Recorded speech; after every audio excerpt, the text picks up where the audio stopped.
What's up everybody, Kier Gomes here, and welcome back. So interestingly enough, something that I'm figuring out is that you guys love tutorials on this channel. I guess I kind of always knew that, but every time I do a tutorial video on this channel, it always seems to do really well. So if that means you guys enjoy it, then who am I to stop making them?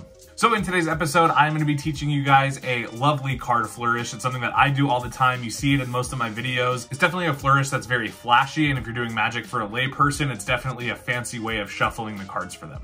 As you can tell from the intro, and as you can tell from the title of this video, and as you could probably tell from the thumbnail, today we're going to be talking about the Cascade flourish. There's a couple ways of doing it, and there's other moves you can use to get into it, so we will be covering a bunch of stuff in today's episode. But before we do that, please don't forget to drop a like on this video and subscribe if you haven't already. And without further ado, let's roll that intro and get you guys on your way.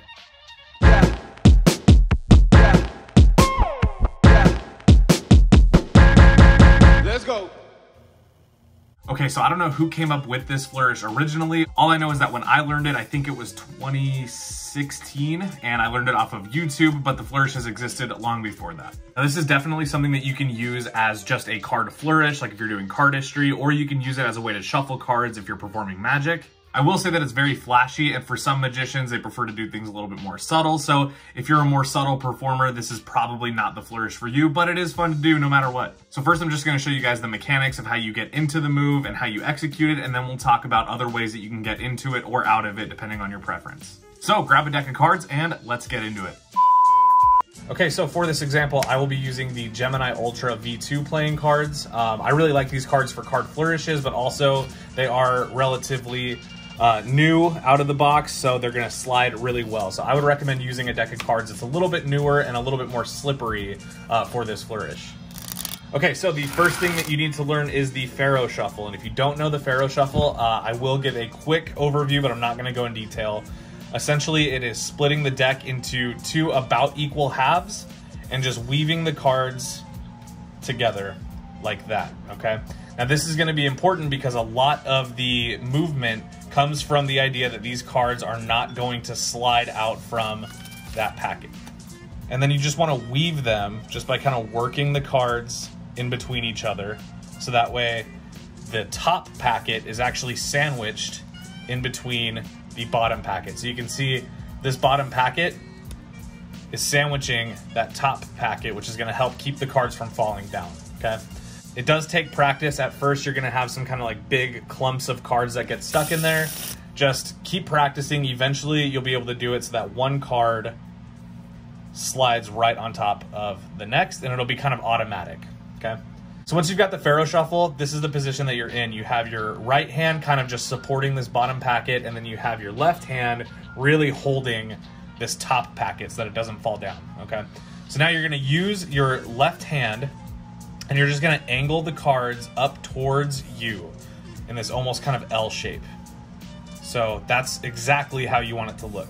Now is gonna be for the hard part, and that's gonna be really stretching out your hand. So you're gonna take your thumb on your left hand, and you're gonna move it to the top of the packet next to your index finger. Then you're gonna take your index finger, and you're gonna use pressure from your thumb to hold the packet in place while you slide your index finger into that little divot in the cards.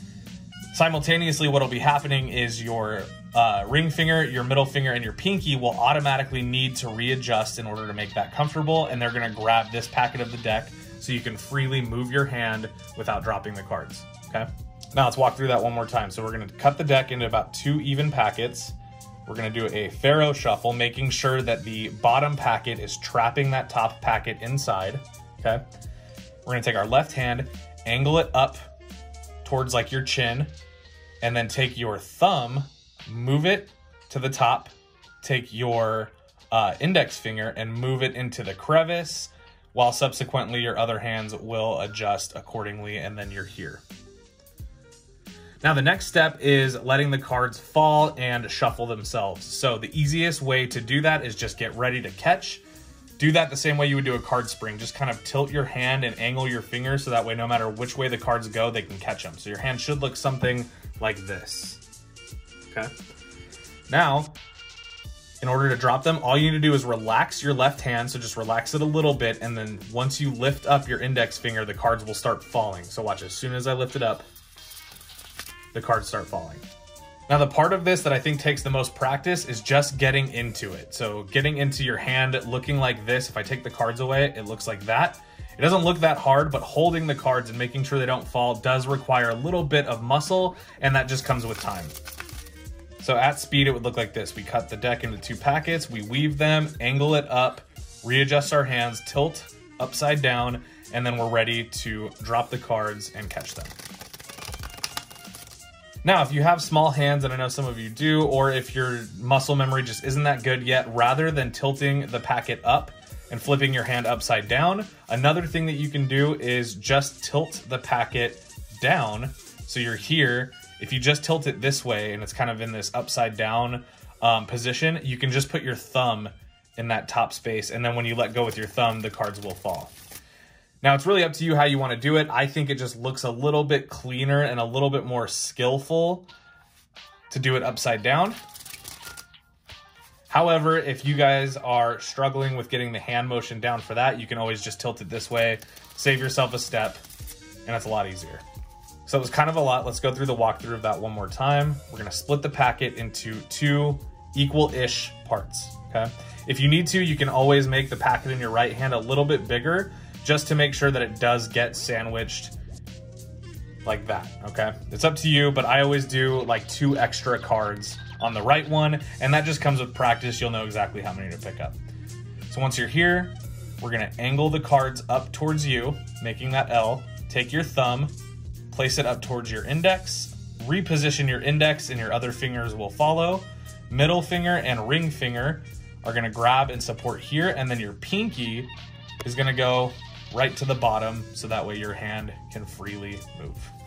All right, now once you're in that position, this is what your hand is gonna look like. All you need to do now is just curl your hand, a little bit weird, but curl it so that way it's definitely gonna catch the cards. Relax your hand and then just lift up on that index finger. Oop.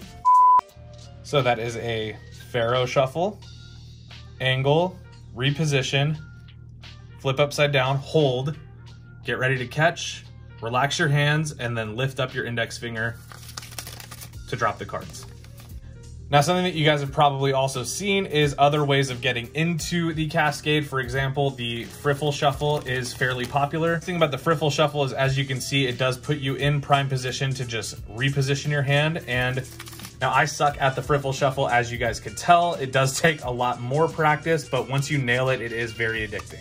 Now, I'm not going to teach the riffle, however, just a quick overview of what it is. Basically, you Pharaoh the cards just like you would to do the Cascade, and then you riffle down with your thumb like that, which actually just causes all the cards to fall into your other hand, okay? From there, you can just easily reposition yourself to jump into Cascade, and then you have a more complete cardistry routine.